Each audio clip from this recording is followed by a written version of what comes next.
Good afternoon, or good morning, good day, whatever time it is for you. Welcome back to the office. I'm Mr. Withers. I wanted to talk to you about a foundational concept in English 112, and that is the communication triangle. So to one side of the screen, hopefully you see a equilateral triangle. That'll be our graphic for today. This is a concept that is underpinning everything that's going to happen in English 112. Unfortunately, the new textbook does not discuss the communication triangle in as much depth as I would like them to. That is not a fault of the free book that we're currently using. In fact, for the past 10 years, textbooks have been leaving this out. So we're going to take a moment and kind of put this into your notes, have this in front of you. I also wanted to make sure that you write this down in somewhere that you can kind of refer back to it. This is going to be a foundational concept throughout the semester. We will be revisiting it often as the semester goes and throughout the notes. The communication triangle is going to break down all communication into three parts. This is a concept as old as Plato, so kind of ancient Greek philosophy, that still holds true today. Aristotle adapts it, and everyone is adapting it slightly. It's a very basic concept, but we want to make sure we have it kind of in our notes and in our minds together. And we're going to break all communication, down into three components. One of those three components is going to be the creator. In our class, that is going to be the writer, because our main focus is going to be on essays this semester. And so for us, that will be the writer. That also could be the speaker in a public speaking class or in a sermon or other type of presentation. That also could be the tweeter or the social media user, that person that is creating, and whatever title is most appropriate. So that's one corner of our triangle. One corner of our triangle is going to be the message itself. Now that is the text, if you will. That is the concept that is being expressed. That is the idea. And for us, that will be in a college essay most of the time. It also could be in public speaking. It could be in fashion or t-shirt shoe design, in some aspects of life. Whatever is conveying this message is the container of the message and the message itself, kind of doubly in the same corner. And then the third point of the triangle is going to be the audience. Okay, so for us, that will be the reader, because again, it's an essay class. It could be the listener. It could be the other person on the social media receiving the social media message. Whatever the name we're going to attach to that is going to be the person that is taking in that message provided by that creator. So the way it looks at the moment is that the speaker is providing the message, and that the speaker providing the message is then giving that message to the audience. So if we're kind of laying in some arrows kind of quickly, it looks like it is moving in that direction. Okay. What I want to consider is this is supposed to be an equilateral triangle. I'm not sure all those angles are exactly 60 degrees in the way that the publisher has created that triangle, but imagine this is an equilateral triangle, which means that all the sides are the same, all the angles at the points are the same. And an equilateral triangle in a geometry class, has one of the strongest shapes in all creation, and that equal amounts of force can be applied to all sides. Because all the sides are equal, all the angles are equal, it'll hold the most force. So an equilateral triangle, of course, this is a little bit off because it's just an all-line triangle, but equilateral triangle is the same triangle if you spin it in any direction. It doesn't matter which side is up, it's always going to wind up being the same. Again, my graphic's a little bit off, but you can get a little closer to 60 degrees in your notes. Feel free to break out your protractors and make them nice. So an equilateral triangle being one of the strongest shapes in all of geometry, practical Euclidean geometry that you may have studied before in other classes. The reason I bring that up is because I want to know, can we spin this triangle?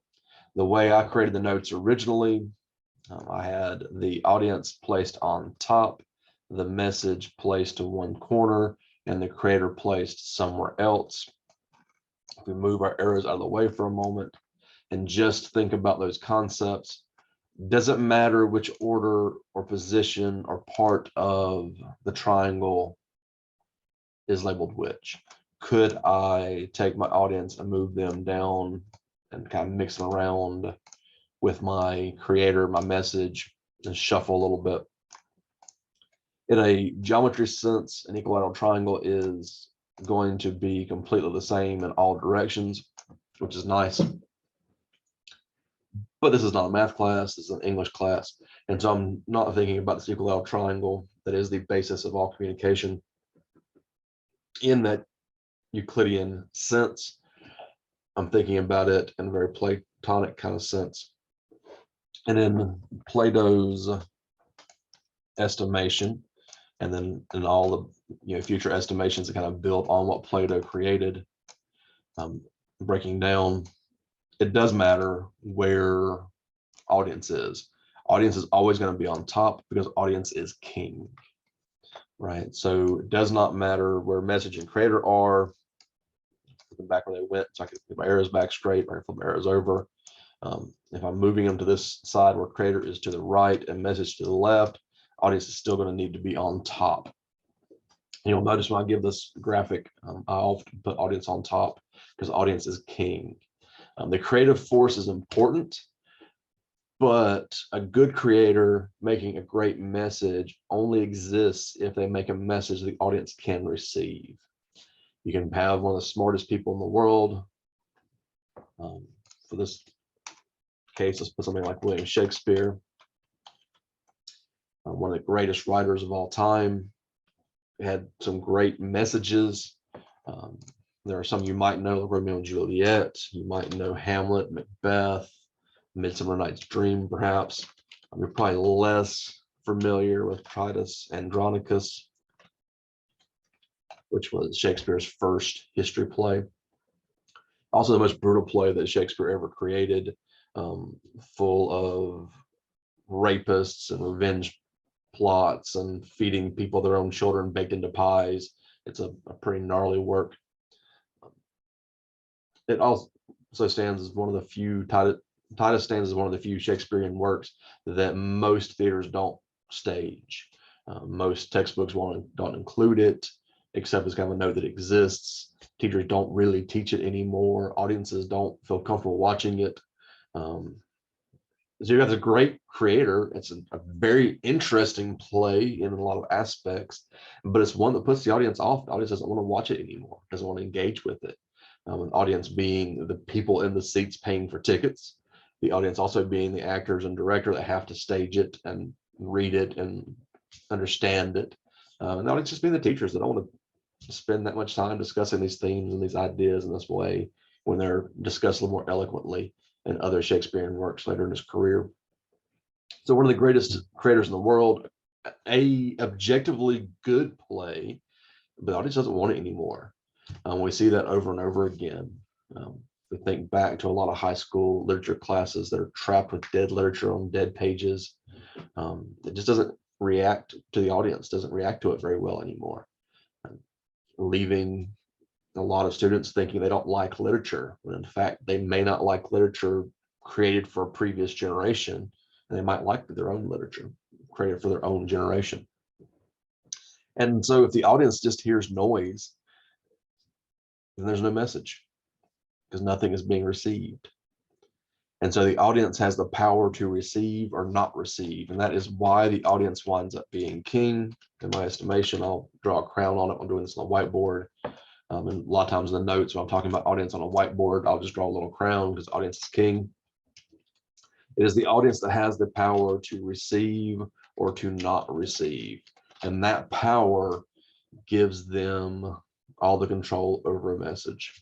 So a good creator, a good writer, is trying to craft a message in a way that the audience will understand. If we put this in context with a previous week's notes, then we're talking about the rhetorical situation. The more we can know about who the audience is, what the audience wants, when the audience occurs, why the audience is gathered together in the first place, the more we can understand about what the audience wants, the better we can understand their rhetorical situation and what the message needs to be shaped to become. This course, of course, is going to be highly focused on the essay. It's an essay writing course. I invite you to spend time outside of class thinking about how does this apply to other parts of your life, your professional career, your hobbies, your goals, your religious affiliations, your family obligations. Yeah, think about how would you take a college essay from any class, a math essay, perhaps on the nature of zero and if zero is actually a number or not. The Germans and the Greeks have debated that for generations now. So take an essay like that. How would you turn it into a bumper sticker for a car? How would you turn it into a play for a stage? How would you turn it into a sermon to be given in a church of your chosen denomination? How would you give it to a new audience in a new way? And ultimately, you have to think about the audience you're going to give it to figure out how to reshape the message. You may know what the message is trying to say, but how the message is presented, its style, it winds up trying to fit the audience's expectations. And so the audience has control over the style. For us, that's going to mean some pieces like what is an essay, what is acceptable grammar, right? Those essay qualities and grammar qualities would fall away in song creation, lyrics, hip hop, clearly. But there's conventions of the essay, the grammar, the styles, the kind of governing concerns. Those conventions are conventions that are there to make audiences happy or audiences acceptant of it. So the creator is a controlling force, but the creator has to be aware of how the audience has a role in shaping the message, because the greatest creators in the world can have a great message, but give it to the wrong audience and have said nothing, have written nothing worth reading, and have a message that does not extend and has no purpose at that point. So the communication triangle is foundational, but I hope we can see as we go through the semester where different pieces fit. Start thinking about how the audience is in control, how much you need to know about the audience, how you're going to learn about the audience to figure out how to be successful in any kind of communication situation. Throughout the semester, we'll return to the roles of the creator, the roles of the message. We're talking about concepts like expertise or research, citation styles, oral presentations. We will be constantly bouncing back onto the communication triangle. If you have questions about the communication triangle, let me know. Hopefully this has been a helpful video. There'll be some notes through this unit, some readings that'll kind of talk about this without actually mentioning the communication triangle. So as you're going through the textbook, watch for how the pieces are being discussed in various units and chapters are actually foundationally stuck back in this communication triangle. This is a good kind of visual to kind of build your notes all semester, because the textbook is built on the communication triangle. It just does not take time to adequately explain and demonstrate the communication triangle anymore. So hopefully these notes will help you throughout this entire semester. If you have questions, as always, let me know, and bye for now. I'll see you next time.